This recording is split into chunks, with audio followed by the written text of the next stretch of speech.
Assalamualaikum warahmatullahi wabarakatuh. Alhamdulillahirabbil alamin wassalatu wassalamu ala asyrafil anbiya wal mursalin nabiyina Muhammadin wa alihi wa sahbihi wa man tabi'ahum bi ihsanin ila yaumiddin. Asyhadu an la ilaha illallah wahdahu la syarikalah wa asyhadu anna Muhammadan abduhu wa rasuluh. Qala Allah ta'ala fi kitabihil karim, ya ayyuhalladzina amanu taqullaha haqqa tuqatih wa la tamutunna illa wa antum muslimun, amma ba'd. Hadis 1233 ya. Hadis yang diriwayatkan dari beberapa sahabat, dari Ibnu Mas'ud, dari Hudzaifah, dari Anas bin Malik, dan dari hadis Ibnu Umar bahwa Rasulullah SAW bersabda, iqtadu billadzaini min ba'di min ashabi Abi Bakrin wa Umar wahtadu bihadi Ammar wa tamassaku bi ahdi Ibn Mas'ud. Iqtadu, jadikan suri tauladan, billadzaini min ba'di, dua orang sahabatku setelahku nanti. Siapa itu? Abu Bakar dan Umar. Kata Rasulullah, jadikan dua orang ini sebagai suri tauladan, ya, qudwah. Wahtadu bihadi Ammar, dan ambillah petunjuk Ammar bin Yasir. Watamassaku bi ahdi Ibn Mas'ud, dan berpeganglah dengan, ya, yaitu Ibnu Mas'ud radhiyallahu anhu ardhah. Hadis ini diriwayatkan dari Ibnu Mas'ud. Adapun hadis Ibnu Mas'ud diriwayatkan oleh Ibrahim bin Ismail bin Yahya bin Salamah bin Kuhail. Ia berkata, haddatsani abi, dari ayahnya dari Salamah bin Kuhail dari Abu Za'ra. Dikeluarkan oleh Tirmidzi dan Al-Hakim. Al-Hakim berkata sanadnya sahih. Tapi Imam Adz-Dzahabi menolak dan berkata sanadnya lemah sekali. Artinya bagaimana dikatakan hadisnya sahih? Iya. Dan sudah kita ketahui akhi bahwa Imam Hakim itu yang sangat longgar dalam masalah pentasihan. Iya. Dan ini dijelaskan oleh Imam Tirmidzi, di mana Imam Tirmidzi mengatakan kami tidak mengetahuinya kecuali dari hadis Yahya bin Salamah bin Kuhail. Dan Yahya ini dhaif. Kata Syekh Albani, bukan hanya dhaif, justru ia matruk. Matruk itu sangat lemah, Pak. Iya. Sebagaimana dikatakan Al-Hafidz Ibnu Hajar. Juga anak yang bernama Ismail dan anaknya juga yang bernama Ibrahim, semuanya lemah. Namun ia mempunyai jalan lain dari Ibnu Mas'ud, dikeluarkan Ibnu Asakir. Dari Ahmad bin Rushd bin Khuthaim, ia berkata, haddatsana Humaid bin Abdurrahman dari Al-Hasan bin Saleh, ia dari Firas bin Yahya dari Sya'bi, dari Alqamah bin Qais dari Abdullah bin Mas'ud. Ia tanpa kalimat yang kedua. Dan perawinya perawi yang thiqat, kecuali Ahmad ini aku tidak mengenalnya. Adapun hadis Hudzaifah, maka ini diriwayatkan oleh banyak, ya, diriwayatkan Tirmidzi, Tahawi, Ahmad, Ibnu Sa'ad, Ibnu Abi Asim, Al-Khatib, Al-Hakim, Ibnu Asakir, dan yang lainnya. Ini diriwayatkan dari Abdul Malik bin Umair, dari Maula Rib'i bin Hirash, dari Rib'i bin Hirash, ya, darinya. Dan beliau berkata sanad ini hasan.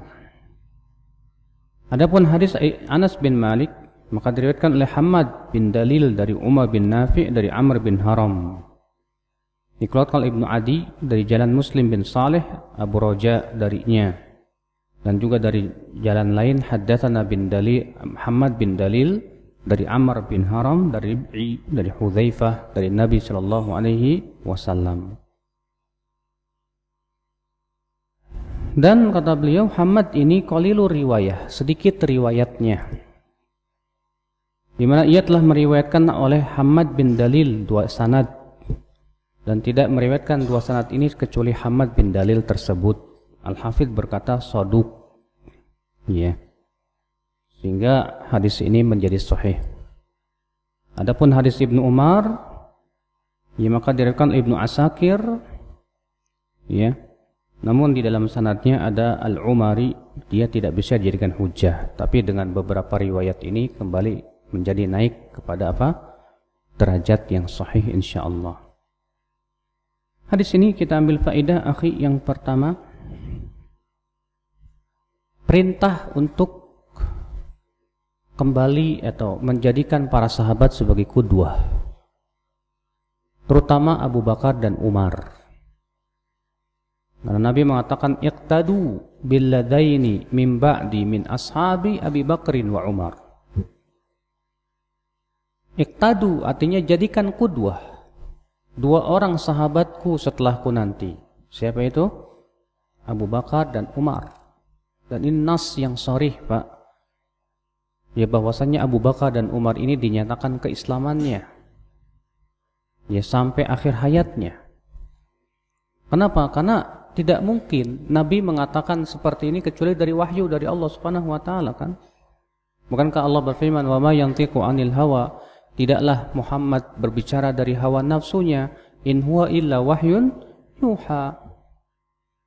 Ketika Rasulullah mengatakan jadikan Abu Bakar dan Umar itu sebagai qudwah setelahku nanti, itu dalil yang sangat jelas bahwa keduanya wafat di atas Islam.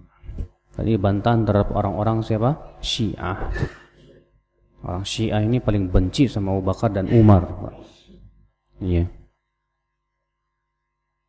Hadis ini juga kita ambil faedah ya akhwat Islam, wujubur ruju' ila fahmi sahabah, wajibnya kembali kepada pemahaman para sahabat, terutama ulama-ulama mereka. Dan ini sangat urgen, Pak, karena sudah sering kali kita sebutkan tentang pentingnya merujuk pemahaman para sahabat. Kenapa? Karena mereka adalah orang yang paling tahu tentang Al-Quran dan hadis. Bahkan orang yang berpaling dari pemahaman sahabat dijamin sesat, Pak. Pasti sesat itu. Ya, kata Imam Al-Barbahari begitu. Kata beliau apa? Kata beliau, wal asas alladhi tubna alaihil jama'ah hum ashabu Rasulillah sallallahu alaihi wasallam. Faman lam ya'khudh anhum faqad dhalla wabtada'. Asas yang dibangun di atasnya al-jamaah adalah para sahabat Rasulullah sallallahu alaihi wasallam.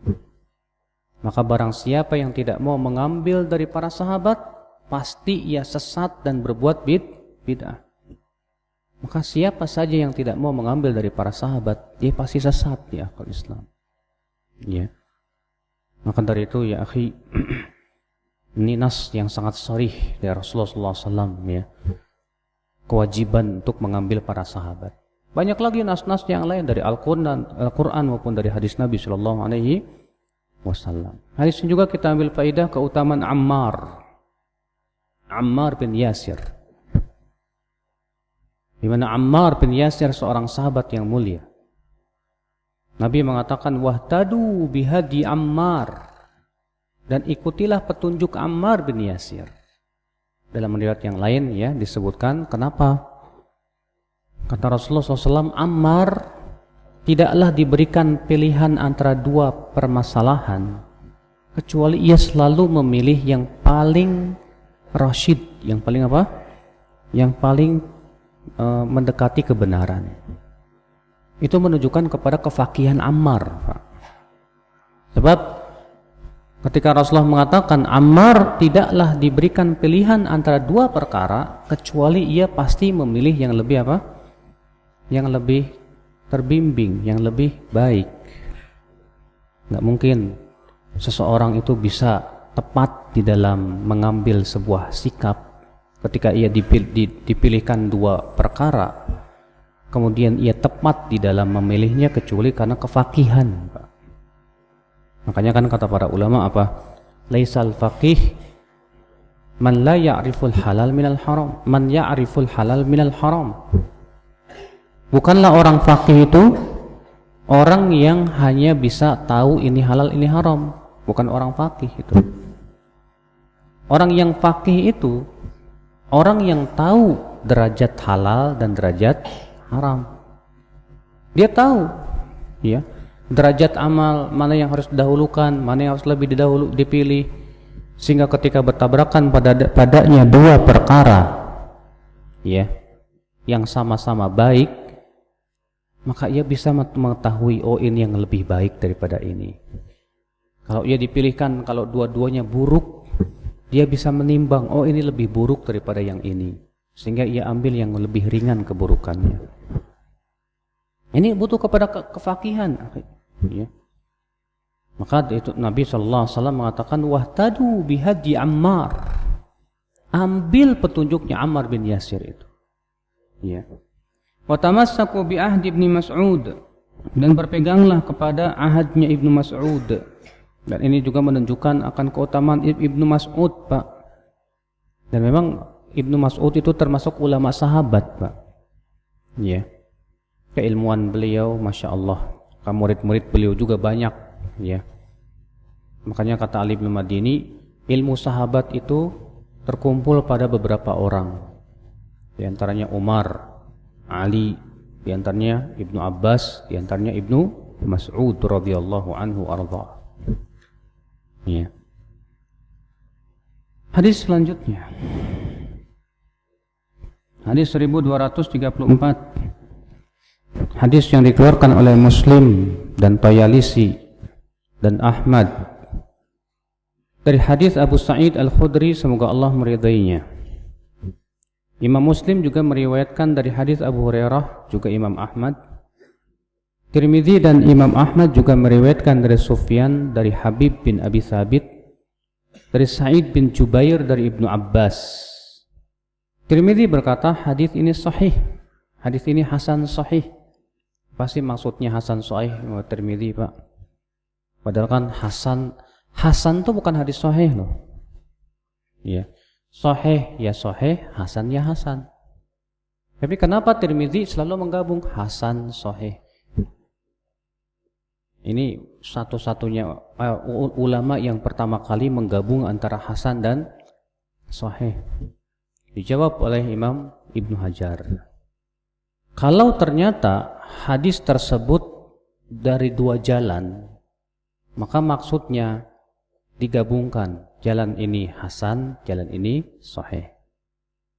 Tapi kalau hadis tersebut jalannya cuma satu, maka maksudnya sahih menurut suatu kaum, hasan menurut kaum yang lainnya. Makanya Imam Tirmidzi menggabung hasan, sahih. Iya. Aku berkata, kata Al-Hafidz Ibnu kata Syekh Albani, perawinya semuanya perawi Bukhari Muslim. Akan tetapi sayang, di sini ada Habib bin Abi Thabit. Dan Habib bin Abi Thabit ini terkenal banyak melakukan tadlis. Tahu nggak tadlis? Pernah dengar kan tadlis? Mudallis. Mudallis itu apa, Pak? Hah? Kalau si A banyak mengambil hadis dari si B, tapi ada beberapa hadis yang ia tidak dengar langsung dari si B, tapi ia mendengarnya dari si C. Tapi kebetulan si C ini lemah, si A kemudian menggugurkan si C.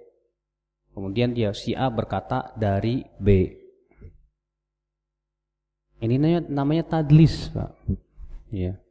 Ini namanya apa? Tadlis. Tapi kalau si A dan si B nggak ketemu, ya, si A sama si B nggak ketemu. Tahu-tahu si A berkata begini dari B. Nah, ini namanya tadlis bukan? Bukan. Ini namanya irsal. Namanya apa? Irsal. Ya. Contoh misalnya, kalau antum mengatakan, ya Ustadz Badru berkata begini, padahal antum nggak dengar. Antum mendengarnya dari orang lain, dari anak misalnya. Antum mudallis. Itu namanya antum mudallis. Kenapa? Antum menggugurkan perantara antum dengan ana misalnya, seakan-akan antum mendengar langsung dari ana, padahal enggak. Iya. Kalau ana berkata begini, Syekh bin Baz berkata, ini namanya mursal. Karena ana enggak pernah ketemu Syekh bin Baz. Iya. Walaupun dulu waktu kuliah Syekh bin Baz ada, tapi enggak pernah ketemu sama beliau. Maka kalau ana berkata Syekh bin Baz, ini namanya mursal. Bisa bedain enggak? Hah? Bedanya apa, Pak? Coba bedanya apa, yo? Apa bedanya tadlis sama irsal, hah? Apa? Ada perantaranya, kan irsal samanya juga sama-sama ada perantaranya sebetulnya. Sama-sama menjatuhkan perantara. Tadlis itu dia bedanya dengan mursal. Kalau tadlis itu si A ketemu sama si B dan banyak mengambil hadis dari si B. Tapi ada beberapa hadis yang tidak dia dengar langsung dari si B. Paham nggak? Tapi ia dengarnya dari si C. Kebetulan si C ini lemah. Maka kemudian dia katakan dari B. Dia tidak berani mengatakan haddatsana B. Sebab kalau dia mengatakan haddatsana, dusta dia. Iya. Kalau irsal, si A memang nggak ketemu sama si B, atau sezaman tapi nggak pernah dengar hadis dari si B. Lalu dia mengatakan dari B. Bisa nggak bedain antara tadlis dan mursal? Nah, itu bedanya, Pak. Iya. Bingung ya? Iya. Baik, kita lanjutkan. Nah, di sini ada Habib bin Abi Thabit, dia katsirut tadlis, banyak melakukan tadlis. Dan perawi yang dikatakan banyak melakukan tadlis, kalau dia meriwayatkan dengan lafaz an, tidak diterima. Ya, tidak apa? Tidak diterima. Dan ternyata di sini Habib bin Abi Thabit meriwayatkannya dengan an. Di situ dikatakan Habib bin Abi Thabit dari an Sa'id bin Jubair. Berarti nggak diterima dong. Iya. Akan tetapi kata beliau, sanad-sanad yang lainnya menguatkan sanad ini karena adanya beberapa sanad, beberapa jalan yang saling menguatkan. Iya, makanya kalau kita mentakhrij hadis itu harus Pak kumpulin dulu semua jalannya tuh. Caranya mengumpulkan jalan-jalan bagaimana? Ya ke bed buku. Ya, antum cari di buku-buku kitab-kitab hadis. Kitab hadis banyak banget. Syekh Albani pernah bercerita, ya, aku dahulu pernah mencari satu hadis. Lalu kemudian aku ambil buku lembar per lembar aku perhatikan, ternyata saking asyiknya tak terasa sudah 10.000 lembar. Ya, memang kalau jadi ahli hadis tuh begitu Pak, harus sabar banget buat mencari jalannya, mencari apa? Syawahidnya, mencari mutabaatnya. Yang capek itu di situnya tuh Pak. Iya. Butuh kesabaran, butuh kejelian, butuh penguasaan terhadap perawi hadis. Dia tahu tingkatan-tingkatannya, tobaqot-tobaqotnya, ya. Perselisihan-perselisihannya, apakah itu termasuk syadz atau ziyadatu thiqah, apa tidak. Wah, itu memang ya lumayanlah mengasah otak. Iya. Dari Ibnu Abbas, wa Rasulullah bersabda, la yubghidul ansar rajulun yu'minu billahi wal yaumil akhir. Tidak ada orang yang beriman kepada Allah dan hari akhirat tidak mungkin benci kepada Ansor. Ya akhi, ya. Orang yang membenci Ansor itu pasti munafik, Pak. Kenapa? Bagaimana Ya, ada orang membenci Ansor, sementara Ansor itu sudah membela Rasulullah sampai titik darah penghabisan, Pak. Ketika kaum Ansor itu baiat Aqobah, kan baiat Aqobah itu ada dua, baiat Aqobah yang pertama dan baiat Aqobah yang kedua. Dan baiat Aqobah yang kedua itu isinya apa, Pak? Yaitu sumpah mereka untuk membela Nabi sampai titik darah penghabisan. Itu Ansor, Pak. Ya. Kemudian ada orang yang menuduh Ansor murtad. Siapa itu? Syiah lagi. Orang-orang Syiah mengatakan Ansor murtad katanya. La ilaha illallah. Mereka benci kepada Ansor, maka Rasulullah mengatakan Al-Ansar la yuhibbum illa mu'min wa la yubghidum illa munafiq, dalam riwayat Muslim, ya. Kaum Ansar itu tidak ada yang membenci mereka kecuali munafik, dan tidak ada yang mencintai mereka kecuali orang yang beriman.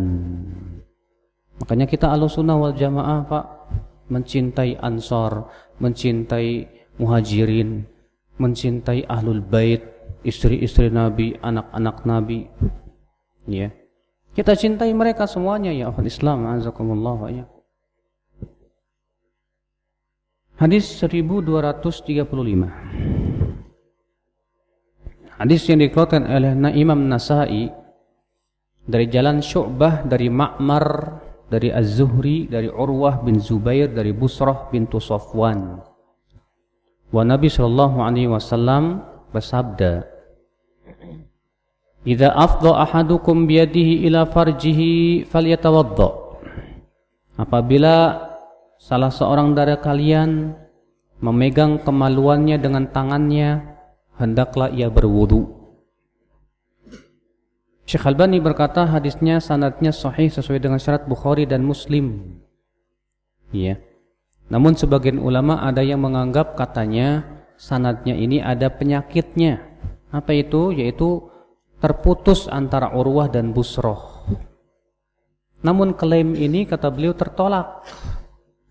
Kenapa? Karena Imam Ahmad meriwayatkan, dia berkata haddatsana Yahya bin Sa'id dari Hisham, ia berkata haddatsani Abi, bahwasanya Busrah bintu Safwan. Lihat, Hisham meriwayatkan dari ayahnya dari Busrah, berarti ada jalan lain bersambung, sahih. Sehingga ya, tuduhan bahwa hadis tersebut lemah karena terputus tertolak. Hadis ini ya akhi menunjukkan bahwa memegang kemaluan itu membatalkan wudu. Namun ada hadis lain yang bertabrakan dengan hadis ini, yaitu hadis Talq bin Ali, bahwa ada seorang Arab Badui bertanya kepada Rasulullah yang mengenai memegang kemaluan, apakah membatalkan wudu? Kata Rasulullah, ia hanyalah salah satu anggota tubuhmu saja. Innama huwa bid'atun minka. Dan Nabi tidak menyuruhnya untuk berwudu. Dua hadis bertabrakan nih, Pak. Yang satu mengatakan tidak perlu wudu, yang satu mengatakan apa? Berwudu. Sehingga para ulama dalam hal ini, Pak, ya, berbeda-beda pendapat nih, Pak. Ada yang mengambil thariqatul jam'i, yaitu mengkompromikan dua hadis tersebut. Ada yang mengambil thariqatul tarjih, yaitu lebih memilih salah satu hadis tersebut yang paling kuat. Adapun yang pertama, yaitu mengambil thariqatul jam'i, yaitu tata cara untuk mengumpulkan, mengkompromikan dua hadis tersebut. Dan sebetulnya, Pak, ya, tata cara mengumpulkan atau mengkompromikan itu lebih bagus dan lebih selamat daripada tata cara tarjih. Sebab kalau tarjih, konsekuensinya apa? Kita ambil satu hadis, buang hadis yang lain. Tapi kalau kita kompromikan, maksudnya apa? Kita mengamalkan dua-dua hadis. Makanya kata para ulama, apabila ada dua hadis yang saling bertabrakan, masih bisa nggak dikompromikan? Kalau masih bisa kompromikan, kompromikan dulu. Kalau tidak bisa dikompromikan, maka kita lihat sejarahnya. Apakah ini dimansuh atau inas nasihnya? Kalau tidak bisa juga kita tarjih. Kalau tidak ditarjih nggak bisa juga, tawakuf deh, diam dulu deh, jangan diamalin dulu. Iya. Nah, sebagian ulama mengatakan ditarjih, dikompromikan. Ini dua hadis bisa dikompromikan kok. Tapi para ulama berbeda pendapat bagaimana cara mengkompromikannya. Imam Malik mengatakan, komprominya ada begini. Kalau kamu memegang kemaluanmu dengan syahwat, maka membatalkan wudu. Tapi kalau kamu memegang kemaluanmu tidak dengan syahwat, maka tidak membatalkan wudu. Kenapa dibawa memegangnya dengan syahwat? Karena Rasulullah ketika ditanya oleh orang Arab Baduy itu, ya, kata Rasulullah apa? Sesungguhnya ia hanyalah bagian dari tubuhmu. Berarti, ya kata Imam Malik, sama dengan halnya kita megang bagian tubuh yang lain, tidak dengan syahwat. Berarti ini menunjukkan kalau memang megangnya dengan syahwat, batal. Kalau tidak dengan syahwat, tidak batal. Cuma masalahnya Pak, untuk mengatakan bahwa gara-gara syahwat batal, ini jadi pertanyaan besar. Sekarang kalau gara-gara syahwat batal, konsekuensinya antum kalau habis wudu kemudian lihat perempuan syahwat, batal tuh. Padahal tidak ada satupun ulama yang mengatakan batal. Habis wudu lihat perempuan, wow, syahwat gitu kan. Tapi tidak keluar madhi. Kalau keluar madhi beda lagi, jelas seluruh ulama mengatakan batal. Tapi ya untuk dikatakan syahwat ini jadi masalah, Pak. Iya. Bagaimana kalau antum memegang kemaluan dengan syahwat? Batal. Oh ya. Bagaimana kalau melihat doang syahwat? Batal enggak? Tidak ada satupun ulama mengatakan batal. Iya. Bagaimana kalau memegang istri? Batal tidak? Kata mereka enggak batal. Bagaimana kalau memegang istri dengan syahwat tapi tidak keluar madhi? Batal tidak? Tidak batal. Gimana coba Pak? Makanya patokan kata-kata syahwat ini muskil bagi saya. Sementara sebagian ulama ya mengkompromikannya dengan apa? Perintah berwudu itu menunjukkan kepada perintah yang tidak wajib. Karena kaidah usul fikih mengatakan perintah itu pada asalnya wajib. Sampai ada dalil yang memalingkan dari wajib kepada sunnah. Dan di sini Nabi memerintahkan siapa yang memegang kemaluannya hendaklah dia berwudu. Ini perintah. Tapi ada hadis lain yang memalingkan kepada wajib kepada dari wajib kepada sunnah. Itu hadis yang tadi Talaq bin Ali. Ketika Nabi ditanya tentang memegang kemaluan, kata Nabi, ia hanyalah bagian dari tubuhmu saja.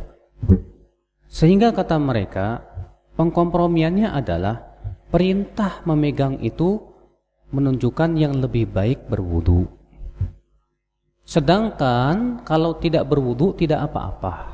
Berarti dibawa perintah itu kepada sunnah. Dan ini pendapat Syekhul Islam Ibnu Taimiyah rahimahullah. Dan kepada pendapat Syekhul Islam ini saya condong, Pak.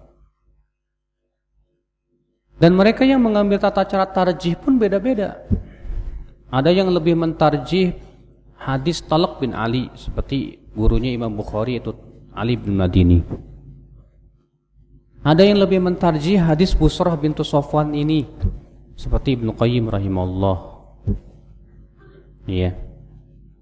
Namun sudah saya sebutkan tadi Pak, Thariqatul Jam'i mengumpulkan atau mengkompromikan dua hadis itu lebih baik. Kenapa? Karena dengan mengkompromikan itu kita mengamalkan dua-dua hadis. Beda kalau tarjih. Kalau tarjih itu berarti apa? Ambil satu hadis, buang hadis yang lainnya. Wallahu a'lam. Hadis berikutnya. Hadis yang dikeluarkan Ibnu Majah, ia berkata haddatsana Hisham bin Ammar. Ia berkata haddatsana Al-Hiqal bin Ziyad Ia berkata, haddatsana Hisham bin Hassan dari Yahya bin Abi Katsir dari Abu Salamah dari Abu Hurairah bahwa Nabi SAW bersabda, liya'kul ahadukum biyaminih wal yashrab biyaminih wal ya'khudh biyaminih wal yu'ti biyaminih fa inna syaitan ya'kul bishimalih wa yashrab bishimalih wa yu'ti bishimalih wa ya'khudh bishimalih. Hendaklah seseorang makan dengan tangan kanan, minum dengan tangan kanan, mengambil dengan tangan kanan, memberi dengan tangan kanan. Karena setan makan dengan tangan kiri, minum dengan tangan kiri, memberi dengan tangan kiri, dan mengambil pun dari kanan kiri. Al-Busiri berkata sanadnya sahih. Syekh Albani berkata semuanya thiqat dari perawi Bukhari dan Muslim kecuali satu, siapa Hikal bin Ziyad ini. Dia perawi Muslim saja. Iya. Dan Hisham ini juga perawi Bukhari saja. Tapi Hisham bin Ammar ini ada padanya kelemahan. Iya. Akan tetapi hadis ini sahih insyaallah. Kenapa? Karena hadis ini telah disebutkan dalam jalan-jalan yang lain. Iya. Hadis ini kita ambil faedah, Pak. Yang pertama, perintah makan dengan tangan kanan. Iya. Minum dengan tangan kanan. Tapi para ulama berbeda pendapat, Pak. Perintah ini hukumnya wajib apa enggak? Iya. Sebagian mengatakan enggak, sebagian mengatakan wajib. Ada sebuah kaidah. Para ulama berbeda pendapat tentang masalah perintah itu pada asalnya wajib apa enggak sih? Sebagian ulama mengatakan apa katanya? Perintah pada asalnya wajib, larangan pada asalnya haram. Pendapat jumhur. Dalilnya ayat. Falyahdharil ladzina yukhalifuna an amri an tusibahum fitnatun aw yusibahum adzabun alim. Hendaklah waspada orang yang menyelisih perintah Rasul tuh untuk ditimpa fitnah atau ditimpa azab yang pedih. Berarti orang yang menyelisih perintah Rasul diancam dengan apa? Azab. Berarti ini menunjukkan bahwasanya perintah itu menunjukkan kepada apa? Wajib. Sebagian ulama mengatakan oh enggak, perintah itu pada asalnya sunnah, enggak wajib. Tapi ini pendapat lemah, Pak. Sebagian lagi berpendapat perintah itu harus dilihat. Kalau perintah itu berhubungan dengan ibadah, maka pada asalnya wajib. Tapi kalau perintah itu berhubungan dengan adab, maka pada asalnya sunnah. Sampai ada dalil yang menunjukkan kepada wajib. Ya. Dan ini pendapat yang dipilih oleh Syekhul Islam dan condong kepada Syekh Utsaimin rahimahullah. Jadi dibedakan antara perintah yang bersifat ibadah dengan perintah yang bersifat apa? Adab.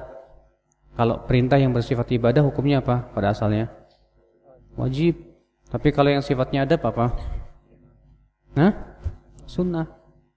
Sedangkan makan dengan tangan kanan itu ibadah apa adab, Pak? Adab. Maka dari itu, ya, berarti ini berhubungan dengan adab. Berarti sunnah dong. Betul, tapi ada hadis lain yang menunjukkan wajibnya. Itu Nabi mengatakan akan tetapi hadis ini menunjukkan wajib. Kenapa? Karena Rasulullah mengatakan karena setan makan dengan tangan kiri. Sedangkan menyerupai setan haram tidak, Pak? Haram. Berarti ini menunjukkan bahwa makan dengan tangan kanan itu hukumnya apa? Wajib. Walaupun itu masalah adab.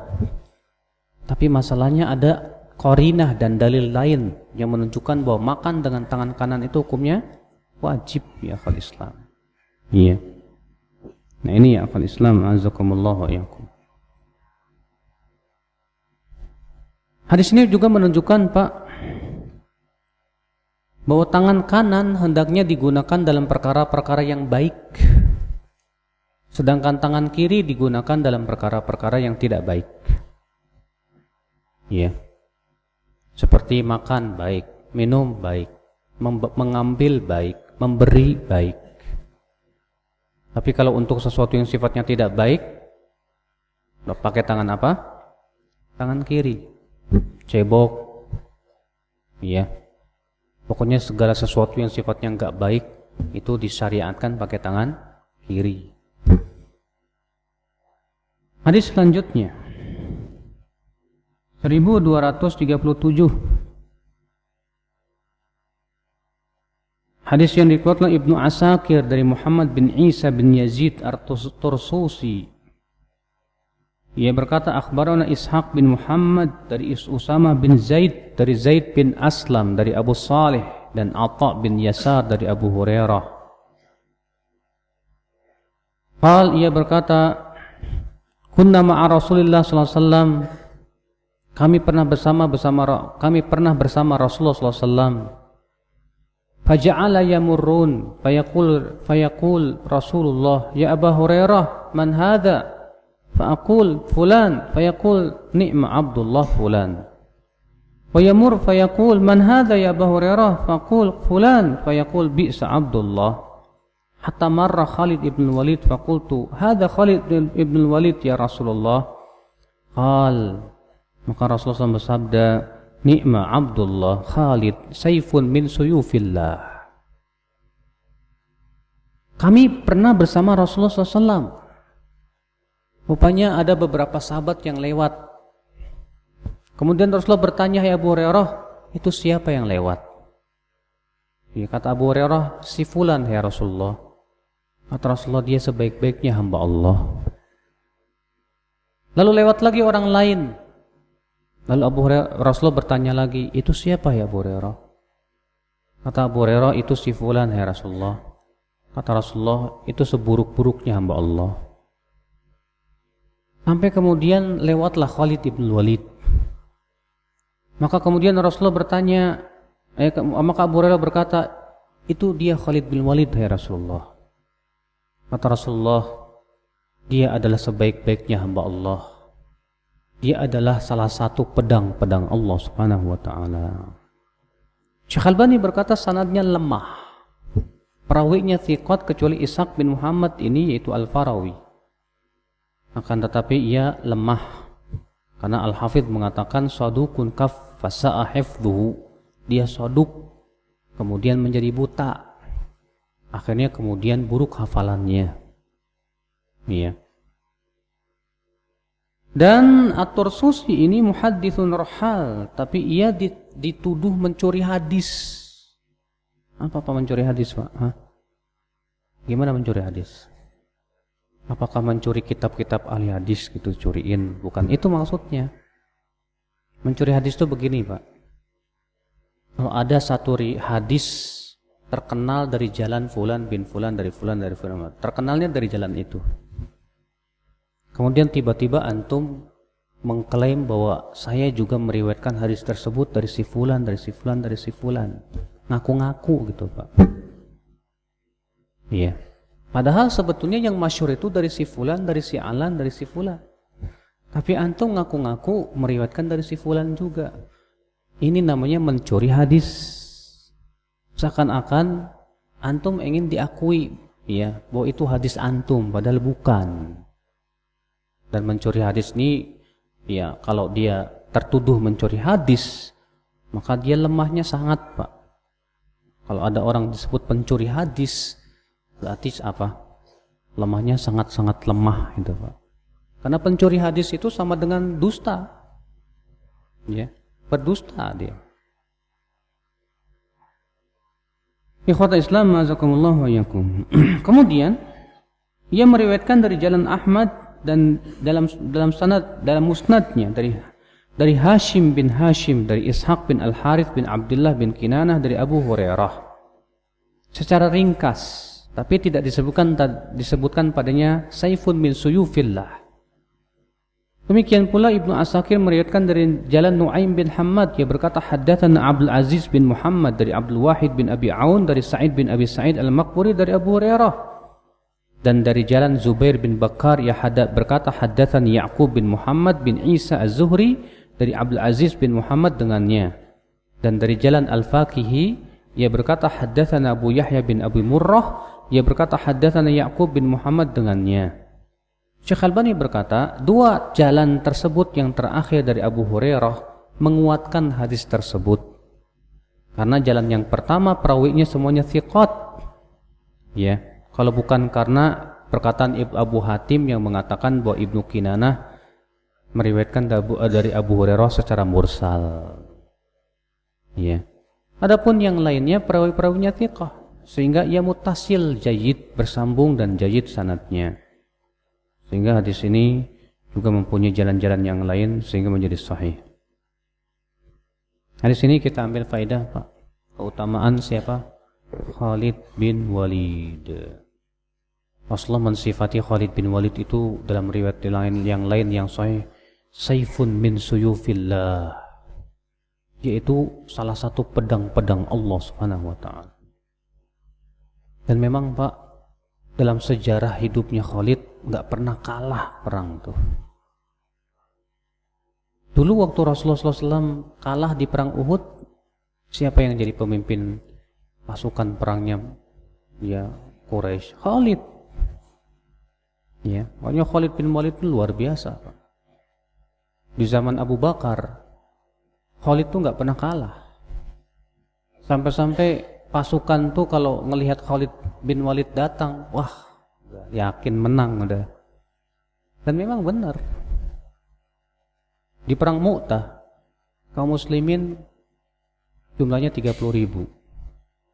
Tentara Romawi 200.000. Rasulullah SAW menugaskan beberapa sahabat. Ternyata meninggal semua sahabat itu.